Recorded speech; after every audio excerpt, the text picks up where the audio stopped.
Cases आपने देखा है हमारे पीटीआई के वर्कर्स लीडरशिप के ऊपर नाजायज़, इन्होंने हज़ारों की तादाद में लोगों को गिरफ्तार किया, जेलों में डाला, टॉर्चर किया, मारा पीटा।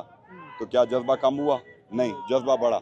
देखें, एक मिशन है खान का, इस चीज़ को समझने की ज़रूरत है। खान कोई ज़ात की जंग नहीं लड़ रहा। खान आपके हमारे मुस्तकबिल की, चलो हमारे तो बाल सफ़ेद हैं, जितनी हमने गुजारनी थी गुजार ली, वो आने वाली नस्ल की जंग लड़ रहा है। तो उस जंग में लड़ना, उसमें हिस्सा लेना, ये एक मैं समझता हूँ इबादत है, क्योंकि पाकिस्तान हम सबका है, किसी एक की मलकियत नहीं है। कोई ये समझे कि मैं पाकिस्तान का बादशाह हूँ और मैं फैसले करता हूँ, नहीं। पाकिस्तान के फैसले अवाम ने करने। 8 फरवरी को जिस तरह मैंडेट चोरी किया गया सबके सामने है, बच्चे बच्चे को पता है। इंशाल्लाह पीटीआई एक पुरअमन जमात थी, है, रहेगी इमरान खान की रूल ऑफ लॉ की, और गरीब और अमीर के लिए एक कानून की जो जंग है उसमें हम फ्रंट लाइन पे थे, हैं और रहेंगे इंशाल्लाह। सर, आपके भाई अली अमीन गंडापुर DI खान से जीत गए, हालांकि उन्होंने कोई कैंपेन नहीं की, एक दिन भी कैंपेन में हिस्सा नहीं लिया।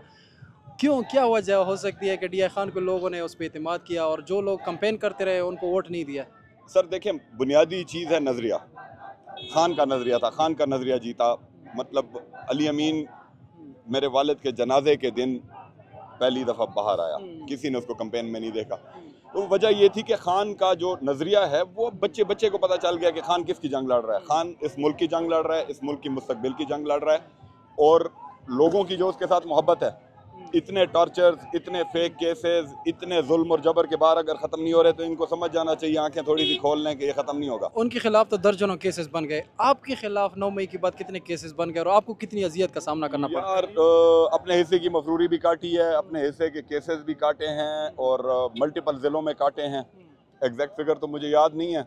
अली अमीन का और ख़ान का फिगर जो है वो हमसे तो बहुत ऊपर है, लेकिन ये है कि एंटी करप्शन से लेकर तो पता नहीं किस किस ज़िले में, हर जगह वो क्या कहते हैं, अदालत का दरवाज़ा खटखटाया। और अदलिया को भी मैं सलाम पेश करता हूँ, उन जजेस को स्पेशली, कि जो स्टैंड ले रहे हैं इंसाफ के लिए।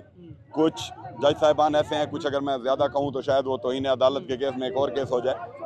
देखें, जब आप फैसले की कुर्सी पे बैठते हैं आपके ऊपर बहुत बड़ी जिम्मेदारी होती है, और जो जज साहिबान सारे प्रेशर्स के बावजूद अब भी अदल और इंसाफ पे फैसला कर रहे हैं, मैं उनको सलाम पेश करता हूँ। सर, आखिरी सवाल, DI खान से आपके भाई ने MPA सीट लड़ी, वो जीत गए, MNA सीट भी जीत गए, लेकिन दूसरी तरफ जो गवर्नर खैबर पख्तूनख्वा फैसल कुंडी साहब, वो अवामी नुमाइंदा नहीं बने, उन्होंने इलेक्शन हारी, लेकिन वो बार बार अली अमीन गंडापुर को चैलेंज देते हैं कि आप एतमाद हार चुके हैं, ये है वो है, इसके बारे में आप क्या कहेंगे? देखें जी, फैसल कुंडी रिकॉर्ड के लिए हम तीनों भाइयों से नंबर से बुरी तरह हार चुका है। बल्दियात का इलेक्शन भी हारा है, और इस इलेक्शन में भी वो तीसरी चौथी पोजीशन पे था। तो वो एक क्या बोलते हैं, कुछ लोगों को ये होता है कि ना, बड़े बंदे का नाम लिया और अपनी इंपॉर्टेंस बढ़ाई। तो मैं ये नहीं समझता कि वो इतना इंपॉर्टेंट है कि उसका नाम लिया जाए। बाकी आए, मैदान खुला है, ये गवर्नरी से इस्तीफा दे, मैं MNA से इस्तीफा देता हूँ, दोबारा इलेक्शन लड़ते हैं, तगड़ा हो जाए।